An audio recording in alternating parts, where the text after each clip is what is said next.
최완의 귀전 명상.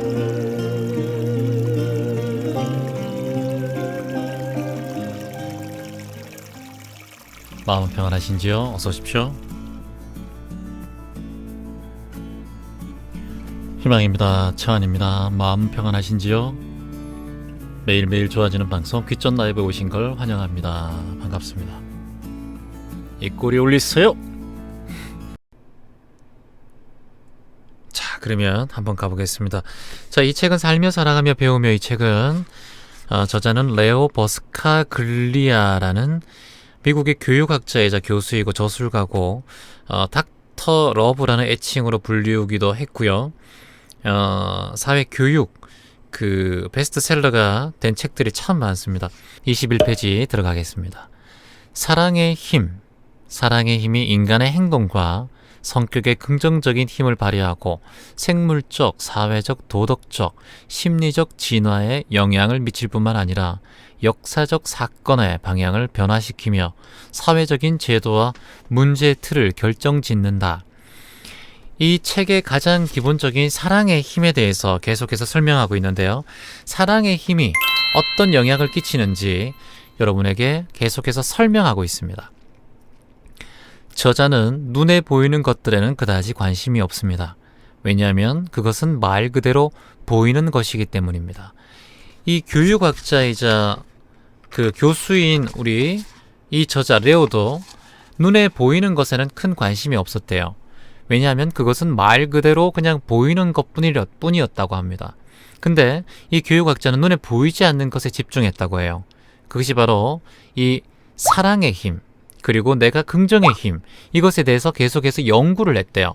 자, 어떤 연구가 일어나는지 한번 보겠습니다. 이 연구가 제대로 일어나면서 어떻게 연결되어서 내 잠재 능력과 내 희망의식이 그대로 커지는지, 무한한 잠재 능력을 키울 수 있는 힘이 과연 무엇인지 이 책에서 머리말부터 계속해서 얘기하고 있는데요. 그 핵심으로 들어가 보겠습니다. 저는 보이지 않는 것들에 더 마음이 끌립니다. 세상에는 보이지 않는 것, 만져지지 않는 것, 느껴지지 않는 것, 이해되지 않는 것들이 너무 많습니다. 사랑의 진정한 출발점은 바로 여기에 눈을 돌리는 것입니다. 직접 보이지 않는 것, 우리 에너지라고 할 수 있죠. 사랑의 기에너지, 그리고 미립자, 이런 것도 보이지 않습니다. 만져지지 않는 것, 느껴지지 않는 것, 공기를 만질 수가 없듯이 우리가 느껴질 수가 없죠. 바람은 느낄 수 있지만, 하지만 진정한 사랑의 출발점은 바로 여기에 눈을 돌리는 것이라고 합니다. 사람들은 우리가 갇혀있는 현실 그 자체를 세상의 전부로 여기는데, 장담컨대 그건 전혀 아닙니다. 가끔은 문을 활짝 열고 세상 너머에 얼마나 많은 것들이 존재하고 있는지를 내다보십시오. 오늘은 단순한 꿈에 불과했던 것이 내일은 현실로 바뀔 것입니다. 그런데 정말로 불행한 일은 우리가 꿈꾸는 방법을 잊어버린 지 오래되었을 때였다는 사실입니다. 정말 불행한 일은 우리가 꿈꾸는 방법을 잊어버렸을 때, 그러니까 실질적으로 지금 우리가 꿈이 아니라 현실에만 집중되어 있을 때 불행해진다라는 얘기를 하고 있죠. 나는 미래에 대해서 무한한 희망을 안고 있습니다. 내가 희망을 갖는 이유는 3가지입니다. 자, 이 3가지를 한번 잘 우리가 적어봅니다. 희망을 갖는 이유 3가지. 내가 살아가면서 희망이 없어. 채환씨 참 외로워요. 어떻게 하면 잘 살 수 있죠? 어떻게 하면 희망스럽게 살 수 있을까요? 내가 좀 즐겁게 살고 행복하게 살 수 있는 방법이 무엇일까요? 나는 왜 살아가야 될까요? 나는 살면서 희망이 없습니다. 살면서 어떤 걸 가지고 희망을 가지고 그 희망을 보면서 살아야 될까요? 라고 질문을 했을 때 여러분은 어떻게 대답하시겠습니까? 먹는 즐거움? 그리고 명품이나 사는 즐거움? 돈을 버는 즐거움? 네. 여러분, 그게 아니죠. 여기서는 내가 희망을 갖고 살아가는 이유, 이 3가지를 얘기하고 있어요. 그 3가지가 무엇이냐면 바로 진실과 젊음과 사랑 때문입니다. 자, 진실과 젊음과 사랑, 이건 직역이다 보니까 저는 이렇게 표현하고 싶어요. 내가 희망을 갖고 이 세상에 살아가야 되는 이유는 무엇인가? 그 세 가지는 바로 이거라고 생각해요. 진실이라면 바로 진리라고 얘기할 수 있겠죠. 우리가 탐구하고자 하는, 마음 공부로 탐구하고자 하는 바로 진리, 삶의 진리, 내가 살아가는 진리, 유익하고 그리고 나누고 봉사하고 나눔, 이 진리, 유익하고 세상이 이롭게 하는 거, 이걸 진리라고 할 수 있겠죠. 진리와 젊음을 어떻게 표현하느냐? 젊음은 바로 살아있음. 젊음이라고 보면 노인네는 살지 말라는 얘기인가? 그게 아니죠. 그래서 바로 살아있음이라고 볼 수 있습니다. 내가 지금 라이브 하는 살아있음. 그래서 진실이 바로 진리라고 볼 수 있고, 젊음이 바로 살아있음이라고 볼 수 있고, 그리고 사랑이라는 거예요. 내가 살아가는 이유, 내가 희망을 갖고 이 세상에 포기하지 않고 내 삶을 살아가는 이유가 뭔가? 바로 그렇게 우리는 이렇게 얘기하는 거예요. 진리와 살아있음, 그리고 사랑이다. 진리, 살아있음, 사랑. 이 세 가지만 있으면 내가 살아갈 이유가 있는 거예요.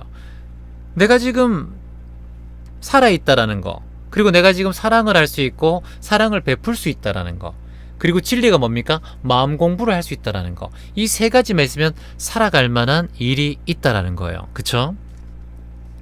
진실, 젊음, 그리고 사랑, 그것이 바로 내일에 대한 희망이자 인간이 가질 수 있는 최대 무기라고 합니다. 배움이야말로 세상에서 가장 재미있는 일입니다. 진리를 탐구하고 명상하고 마음 공부를 하는 일, 이런 것들이 제일 재미있는 일이라고 이 교육학자는 얘기하고 있습니다. 무엇인가를 배우는 것은 실로 엄청난 일입니다. 무엇인가를 배울 때마다 사람들은 새로워집니다. 새로 알게 된 지식에 맞춰서 주변을 다시 정리하지 않으면 인간은 단 한 발짝도 전진하지 못합니다. 라고 얘기하고 있어요. 그쵸? 한 발짝도 전진할 수가 없대요. 왜냐하면 배우지 않으면. 우리가 배워야지만이 세상에 나가는 그런 진리로 갈 수 있는 힘이 있겠죠. 자, 그래서 진리, 그리고 살아있음, 사랑, 이것은 내가 살아가는 이유입니다. 이유. 근데 중요한 건 배우지 않으면 내가 절대 한 발자국도 전진할 수 없대요. 그냥 거기에 머문다는 거예요. 우리가 마음을 공부를 하지 않고 명상을 공부하지 않고 어떤 책을 보지 않고 인간의 지식을 쌓지 않고 그냥 그곳에 머문다면 그 한 발자국도 전진하지 못하는 삶을 살아간대요. 자, 27페이지 한번 읽어보겠습니다. 사람들은 많은 그렇기 때문에 선생을 만나고 싶어하고 그리고 스승을 만나고 싶어 합니다. 자, 27페이지는 스승의 요건에 대해서 나옵니다. 자, 스승은 만약 저의 사랑이 신경질적이고 소유욕이 강하고 병들어 있다면 여러분들에게 신경질적이고 소유욕이 강하고 병든 사랑을 가르칠 수밖에 없습니다. 그래서 스승이나 선생님이 그만큼 중요하다는 거겠죠. 그 스승이 가지고 있는 마인드, 살아가는 발걸음, 그 뒤를 제자들이 따라가는데 그 스승이 탐욕과 욕심, 그리고 나만을 위한 삶을 살아가는 사람들, 이런 사람들을 따라가면 소유욕이 강하고 그리고 이런 사람들을 따라가면은 그대로 나도 그런 제자들밖에 만들어지지 않는데요. 그래서 신경질적으로밖에 아니면 소유욕이 강한 스승을 만나고 내 것을 가까이 하는 그런 스승을 만나면 그렇게밖에 되지 않는데요. 근데 만일 지식이 풍부하고 사랑이 넘치고 경험이 많고 무엇이든 넉넉하면서 나눠주고 여러분이 그런 스승을 만나면 그 모든 것을 고스란히 전달받고 그 에너지를 토대로 내가 그 사람과 같이 성장할 수 있대요. 그래서 어떤 삶을 살아가면서 어떤 스승을 만나느냐가 그것이 그만큼 중요하다는 거예요. 그래서 저는 이 학교나 학생들, 특히 초등학교 교사님들, 제가 1:1 수업을 초등학교 교사님들하고도 많이 하는데 그만큼 깨어있는 교사님들도 많은데 초등학교 교사로 살아가는 게 굉장히 힘들잖아요. 근데 우리 아이들이 씨앗이 바로 선생님들이잖아요. 그래서 이 선생님들의 마음가짐이 그만큼 중요하다고 봅니다. 이것으로 인해서 대한민국이 희망세상으로 바뀔까, 그리고 어떻게 보면 절망세상으로 바뀔까, 그 기준이 마련된다고 생각되거든요. 여러분 어떻게 생각하십니까? 그래서 이 지식이 많고 사랑이 넘치고 경험이 풍부하고 무엇이든 넉넉하게 나눠주고 함께하는 사람, 공동체를 생각하는 스승을 만나면 나도 그 토대로 그런 스승을 따라갈 수 있대요. 근데 그 스승의 마음가짐을 제대로 알지 못하면 그 에너지가 그대로 제자들에게 흘러 들어간다는 겁니다. 자, 27페이지 5번째 줄입니다. 모든 인간은 누구나 미지의 요소를 갖고 있는 독특한 개체입니다. 여러분 안에는 타인과 다른 여러분만이 갖고 있는 독특한 무엇인가 있기 때문에 남들과는 다른 시각, 감정, 반응을 보이는 것입니다. 인간은 누구나 다 다르다는 겁니다. 왜냐하면 생각이 다를 수밖에 없어요. 근데 이거 다 다른 사람을 틀리다라고 하면 절대 안 되겠죠. 다를 뿐입니다. 왜 다르냐? 바로 그게 다른 시각, 그리고 감정, 반응들, 이런 것들 때문에 다르다라는 거예요. 살아온 환경에 의해서 다르다는 거예요. 내가 저 사람과 다르다라는 거는 저 사람이 나와 다른 환경 속에서 자랐기 때문에 그 또한 인정해주는 마음가짐이 필요하겠죠. 그런 게 경계에 부딪힐 때 우리는 그냥 입꼬리를 한번 올리면 됩니다. 입꼬리 올리세요. 저기 뒤에 저기 학생 저기. 그래서 인간이라면 누구나 이런 무언가를 소유하고 있습니다. 누구나 여러분도 소유하고 있고, 여러분은 모두가 지금까지 살아오면서 자신의 독창성을 개발하도록 도와주는 사람을 만난 행운아이기를 바랍니다. 그러니까 우리 그런 스승을 만나면 그런 스승에게 독창성까지 배울 수 있대요. 잠재 능력이 길러져서. 그러면은 내가 그런 행운아가 될 수 있다는 거죠. 자, 28페이지에 이런 얘기가 있습니다. 사람은 독창성이 있어야 된다. 귀점 명상에 독창성이 있지 않습니까? 세상에 많은 독창성이 있는 명상들도 많지만 귀점 명상은 세계에서 가장 쉬운 명상입니다. 잠자면서 그냥 듣는 수면 명상이에요. 8시간 동안 틀어놓으면 내 무의식이 바뀌는 명상이에요. 그래서 8시간 명상입니다. 8시간 명상으로는 유일합니다. 세계 8시간으로 말을 계속하는 명상은. 그래서 귀점 명상이 가지고 있는 독창성이 있기 때문에 여러분들이 이 채널을 구독하고 지금도 좋아요를 누르고 있잖아요. 지금 좋아요 또 안 눌렀다. 또 저기 좋아요 누르세요. 그런데 말입니다. 여기서 아주 재밌는 이야기가 나옵니다. 28페이지입니다. 동물학교 이야기. 여기서 왜 독창성이 필요한지, 지금 내 아이들의, 우리들의 아이들을 대면하는 교육을 어떻게 할 것인가, 부모님들이나 지금 학부모들이나 아니면 선생님 아니면 앞으로 부모가 될 여러분이 계시다면 지금 이 내용을 반드시 뚫어져라 바라보십시오. 제 눈을 바라보십시오. 이 책의 내용이 그대로 실려 있습니다. 자, 오늘은 자 우리 레오의 살며 사랑하며 배우며 29페이지, 바로 우리 아이들의 독창성을 어떻게 키울 것인가, 그것에 대해서 제가 바로 1화를 통해서 말씀해 드리겠습니다. 동물학교 이야기 시작합니다. 토끼, 새, 물고기, 다람쥐, 오리 등 수많은 동물들이 모여서 학교를 만들기 시작했습니다. 그런데 토끼는 달리기를 수업에 넣어야 한다고 했고요. 새는 날기를 수업에 넣어야 한다고 했습니다. 그러자 물고기는 헤엄치기를 수업에 넣어야 한다고 했고, 다람쥐는 나무 오르기를 수업에 넣어야 해 라고 했습니다. 모두들 자신의 특기를 수업에 넣어야 한다고 고집했기 때문에 동물들은 이 모든 걸 과목으로 만들고 동물학교 학생이라면 하나도 빠짐없이 수업을 받아야 한다고 결정했습니다. 토끼는 달리기를 잘했습니다. 난 제일 잘 달려. 난 아주 빠르다고. 토끼는 달리기를 잘했습니다. 어느 누구도 달리기에서 토끼를 따라잡을 수 없었죠. 그런데 말입니다. 학교에서는 토끼가 날기 수업을 받으면 지적으로나 정서적으로 좋은 경험이 될 것 같다고 했습니다. 토끼야, 난 교장 선생님이야. 너는 달리기보다, 달리기도 잘하지만 날기 수업을 한번 받아봐. 날기 말이야. 그러면 넌 아주 지적으로 정서적으로 좋은 경험을 하게 될 거야. 그래서 선생님들은 날기를 가르치겠다는 일념하에 토끼를 높은 가지 위에 세워놓고, 토끼야, 날아봐. 어서. 넌 할 수 있어. 넌 잘 뛰잖아. 뛰는 걸 잘하면 날기도 잘할 수 있어. 뭐든지 잘할 수 있단 말이야. 그렇게 날아보라고 하니까 불쌍한 토끼는 계속 벌벌 떨었습니다. 가지 위에서 결국은 뛰어내렸습니다. 결국 다리가 부러지고 말았죠.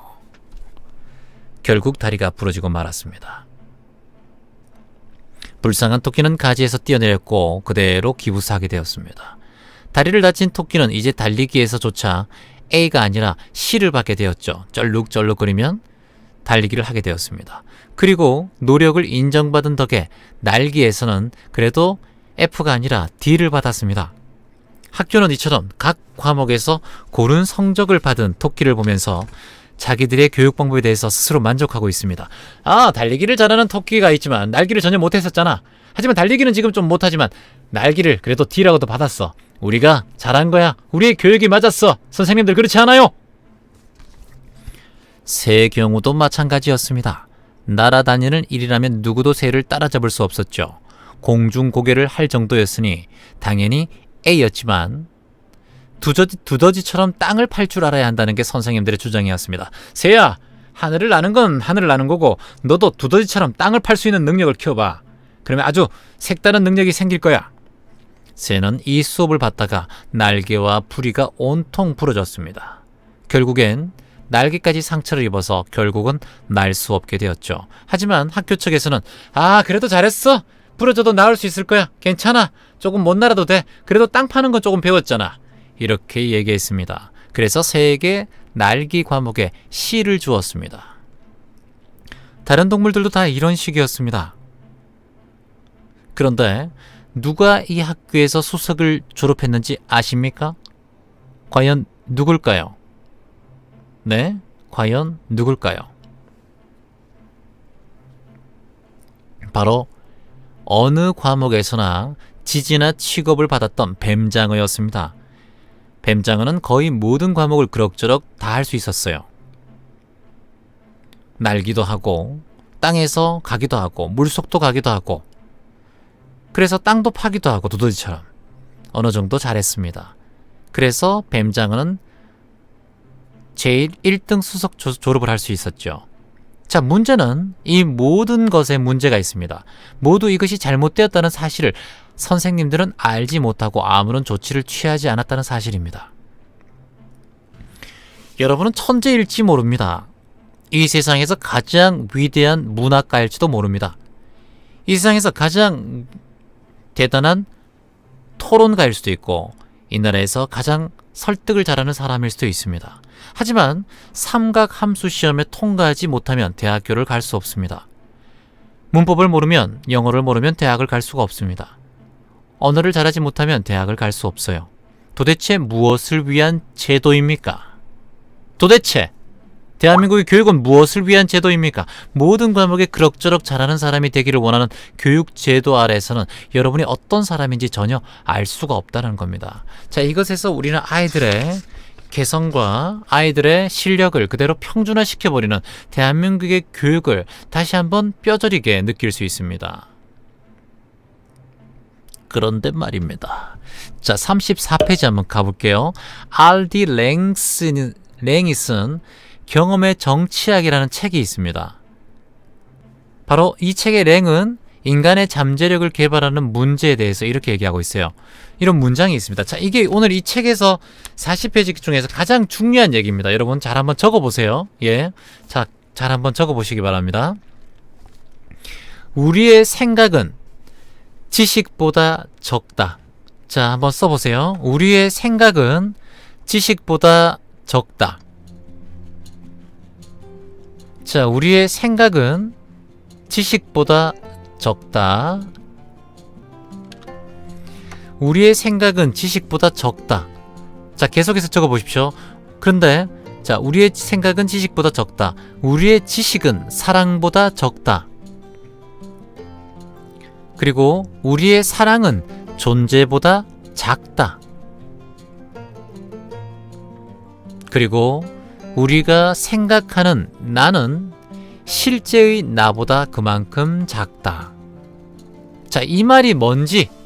자, 우리의 생각은 지식보다 적다. 우리의 지식은 사랑보다 적다. 우리의 사랑은 존재보다 작다. 자, 마지막 줄을 이해를 해야 돼요. 우리의 생각하는 나는 실제의 나보다 그만큼 작다. 이 말이 무슨 뜻인지. 자, 이 말이 무슨 뜻인지 한번 풀어보시기 바랍니다. 우리가 생각하는 나는 실제의 나보다 작다.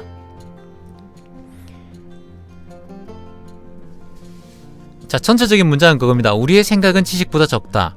우리의 지식은 사랑보다 적다. 우리의 사랑은 존재보다 작다. 그리고 마지막 이걸 총괄하는 내용이 있어요. 그리고 우리가 생각하는 나는 실제 나보다 그만큼 작다. 이 딱 보는 순간 여러분들 어떤 느낌이 듭니까? 이 무슨 뜻인가요? 우리가 생각하는 나는 실제 나보다 그만큼 작다라는 뭐지? 자, 바로 그겁니다. 내 자신이라고 생각했던 에고는 실제 나인 잠재의식보다 작다는 것 같아요. 이게 정답입니다.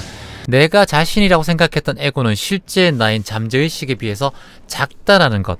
우리가 생각하는 에고는 실제 참나, 깨달은 나, 잠재의식보다는 작다라는 게 맞습니다. 내 자신이라고 생각했던 에고, 내 자신이라고 생각했던 에고는 실제 나의 무한한 잠재의식이라기보다 무한한 참나, 나라고 표현해보자고요. 참나보다 적다라는 거예요.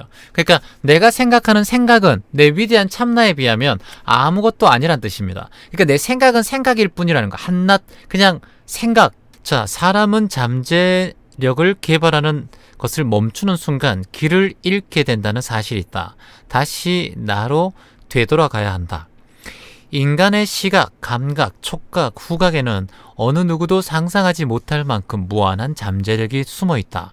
하지만 우리는 이 잠재력을 어떻게 활용하는지를 잊어버렸다.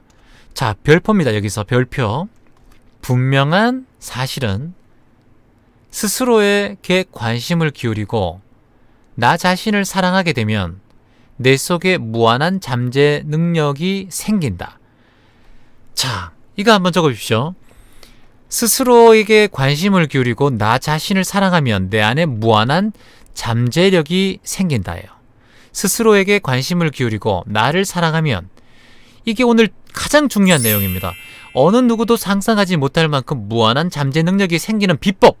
그것은 바로 내 스스로에게 관심을 기울이는 거예요. 세상을 향한 외부에 대한 생각들이 아니라 내 스스로의 마음의 힘, 내 스스로의 참나의 깨달음에 대해서 관심을 기울이고, 그리고 또 한 가지, 나를 사랑하는 마음이 생겨버리면 그대로 그것이 나에게 잠재 능력이 바로 키워진다라는, 이해되십니까? 자, 어느 누구도 상상하지 못할 만큼 무한한 잠재 능력을 키우는 방법은 스스로에게 관심을 기울이고 바깥으로 향한 시선 말고, 아니비설신이 바깥은 말고 내 마음에게 고유한 내면의 소리를 들으는 거. 이게 바로 뭔가요? 바로 명상이죠. 명상. 그쵸? 그래서 내게 관심을 기울이고 나를 사랑하게 되면 나에게 무한한 잠재력이 생기는 비법이라고 합니다. 이 책 교육학자가 했던 얘기입니다. 레오, 미국의 교육학자이신 교수, 저술가인, 베스트셀러 저자인 바로 이 사람이 한 얘기입니다. 우리가 항상 했던 얘기죠. 무한한 잠재 능력을 키우는 방법은 바로 나에게 명상을 통해서 고유하게 내면의 소리를 듣고 나 자신을 사랑하게 되면 그 순간 바로 올라간다라는 거예요. 그게 뭔가? 바로 자존감, 그리고 나에게 무한한 잠재 능력이 생기는 거예요. 자, 자존감과 자존심은 어떻게 다릅니까? 자, 자존감과 자존심. 자존감과 자존심이 똑같은 말이라고 하시는 분들 많은데 조금 의미가 다르다고 제 생각은 그렇게 생각해요. 어떻게 다르냐면, 자존감 같은 경우는 나의 가치를 내 내면과 비교하는 걸 자존감이라고 해요. 그러니까 과거의 나 그리고 지금의 나와 비교하는 거예요. 아, 내 자존감, 그리고 나를 사랑하는 마음, 이런 게 자존감인데, 내 스스로를 사랑하는 마음인데, 자존심은 뭐냐면은 나를 사랑하는 마음이 아니고 남과 비교해서 내 가치가 올라가는 걸 자존심이라고 생각해요. 여러분 어떻게 생각하세요? 자존감은 내 내면의 가치를 상승시키는 게 자존감이고, 내 스스로에 대해서 나를 사랑하는 마음, 그리고 내가 상승하는 마음, 내 가치를 내 스스로가 올리는 걸 자존감이라고 저는 표현하고 싶고, 그러면 자존심은 뭔가요? 남과 비교해서 내가 올라가는, 우월 상승하는 마음을 저는 자존심이라고 생각해요. 제 개인적인 생각입니다만, 그래서 자존감과 자존심은 다른 것 같아요. 국어적인 그걸로 봤을 때는 그냥 다 똑같다라고 얘기하는 그 내용들이 많이 있어요. 저는 그렇게 생각해요. 그래서 자, 자존감, 잠재 능력을 키우는 방법 정말 막연하다, 도와주세요라고 해주셨는데, 노말님도 바로 지금 정답을 얘기하고 있지 않습니까? 분명한 스스로에게 관심을 기울이는 거예요. 내 스스로에게 관심을 기울이면 어떻게 해야 됩니까? 내가 고요해야 되잖아요. 명상을 하시라는 거예요. 잠재 능력을 키우려면. 그리고 이 책에서 얘기했듯이 나를 사랑해야 된단 말이에요. 그러면 자존감이 올라가기 때문에 내 잠재 능력이 키워지는 거예요. 내 자존감이 올라가야지만 잠재 능력이 키울 수가 있어요. 왜냐하면 내가 자존감이 없는데 어떻게 내 잠재 능력을 키울 수 있겠습니까? 절대 키울 수가 없습니다. 나를 사랑하지 않는 마음이 있고는 절대 내 잠재 능력을 키울 수가 없습니다. 이 꼬리를 올리지 않고는 절대 내가 행복해질 수가 없다고요. 올리세요! 제가 이제 자존감과 자존심이 다르다 이렇게 얘기하니까 어떤 분이 댓글로 채환님 그거는 국어사전 용어로 또 똑같습니다 이렇게 얘기해 주셨는데, 제 개인적인 생각이니까, 제 사견이니까 여러분들이 그걸 진리다, 제가 말하는 게 진리다, 법이다 말씀드리는 게 아니라 제 생각이기 때문에 그냥 제 생각을 말씀드리는 겁니다. 그래서 자존감은 내 가치에 대해 사랑하는 마음, 그리고 내가 과거의 나보다 내가 자존감이 더 올라갔을 때 내 가치를 스스로 비교하고 우월하는 게 내 자존감이라고 생각해요. 나를 사랑하는 마음. 근데 자존심은 남과 비교했을 때 나를 우월히 해서 더 내가 자존심을 올리는 걸 자존심이라고 생각해요. 그래서 저는 다르다고 봅니다. 그래서 자존감을 올리는 게 저는 필요하다고 봐요. 자 36페이지에 이런 얘기가 있습니다. 36페이지. 제가 이거 책 너무 감사드리는 게, 이 책의 36페이지 이제 앞부분에 바로 이 캄보디아 얘기가 나옵니다. 너무 신기했던 게 제가 갔던 곳을 그대로 다 다녔더라고요. 그래서 앙코르와트에서 불교 유적지를 돌아볼 때였습니다. 거대한 불상의 머리가 보리수에 가려져 있고 원숭이들이 그 위를 오르락 내리락 하는 가운데 모든 게 야생 그대로 남아있는 아름다운 유적지에서 저는 상상도 못할 전혀 다른 세상을 만났습니다. 저는 거기가 프랑스군이 캄보디아에서 철수한 뒤에도 계속 남아있던 한 프랑스 여자를 만났습니다. 그 여자는 앙코르와트에서 저에게 이런 얘기를 했습니다. 정말로 캄보디아를 알고 싶다면 여기 이 유적지에 앉아있으면 안 돼요. 여기서 나가서 사람들을 만나보세요, 스와. 그 사람들이 어떻게 살고 있는지를 보세요, 봉스와. 마침 때 맞춰 잘 오셨군요, 스와. 몬순이 지나가는 시기라 생활 방식도 변하는 때거든요. 특히 톤레 사프로 가보세요. 그 수상호수는 꼭 가봐야 됩니다. 톤레사프는 캄보디아의 대부분을 차지하고 있는 거대한 호수가 있어요. 캄보디아 지도 보면은 거대한 호수가 보입니다. 하늘에서 보면 캄보디아가 그 호수밖에 안 보입니다. 그리고 거기에 가면은 아주 엄청나고 재밌는 일이 있거든요. 그 호수가 가보면은 정말 사람들이 공동으로 뗏목을 만들어서 몇 집 함께 살고 있고 수상 가옥이 있다고 해요. 그리고 여기서 뗏목의 모습을 보이고 사람들이 삶을 계속 살아가면서 공동체 생활을 하는. 자 마지막 38페이지. 자, 우리는 어른이 되면은 독립을 해야 해서 어느 누구의 도움도 거부해야 한다고 생각합니다. 제가 항상 20살 되면 독립해야 된다고 얘기하죠. 이 교육학자도 이렇게 얘기하고 있습니다. 20살 되면 무조건 독립해야 된다는 거예요. 독립을 해야 됩니다. 독립. 자, 여기도 얘기하고 있어요. 그리고 누군가에게 도와달라고 할 때는 그냥 도와달라고 하고, 나 혼자 살고 있고 외로운 일을 있을 때도 같이 소통을 해야 된다는 거예요. 이게 이제 명상가족끼리 우리가 마마라고 소통하는 거죠. 짧은 인생 속에서 서로 삶이 맞물리면서 마음이 통하는 순간이야말로 우리가 누릴 수 있는 일생 최대의 기쁨입니다. 캄보디아 사람들은 이 기쁨을 자연의 가르침 덕분에 아주 오래전부터 알고 있었습니다. 그래서 캄보디아 아이들의 눈빛을 보기만 봐도 여러분이 그 아이들에게 한글을 가르치고 아이들과 같이 얘기하는 것만으로도 힐링이 될 수 있어요. 저는 가보고 많은 힐링이 되었거든요. 자, 마지막 40페이지 가겠습니다. 당신이 소유하고 있는 것은 당신이라는 존재 하나뿐이다. 자, 한번 써봅니다. 자, 당신이 소유하고 있는 것은 당신이라는 존재 하나뿐이다. 당신이 소유하고 있는 것은 당신이라는 존재 하나뿐이다. 그러니 당신을 이 세상에서 가장 아름답고, 쓰세요. 당신을 이 세상에서 가장 아름답고 다정하고 훌륭하고 멋진 사람으로 가꾸어라. 그러면 언제나 살아 숨 쉴 수 있다. 이게 40페이지 마지막에 가장 핵심적인 내용입니다. 당신이 소유하고 있는 것은 당신이라는 존재 하나뿐이다. 그러니 당신을 이 세상에서 가장 아름답고 다정하고 훌륭하고 멋진 사람으로 가꾸어라. 그러면 언제나 살아 숨쉴 수 있을 것이다. 바로 나를 사랑하는 명상이죠. 그쵸? 당신이 소유하고 있는 것은 당신이라는 존재 하나뿐이다. 그러니 당신을 이 세상에서 가장 아름답고 다정하고 훌륭하고 멋진 사람으로 가꾸어라. 그러면 언제나 살아 숨쉴 수 있다. 이게 오늘 가장 핵심적인 화금 명상입니다. 천안의 귀점 명상을 시청하는 방법, 아래 버튼 누르고 구독하기, 그리고 알람 받기 꼭 누르세요. 귀점 명상을 구독하면 매일매일 모든 것이 좋아집니다. 좋아요, 구독은 기본이에요. 이 꼬리 올리세요.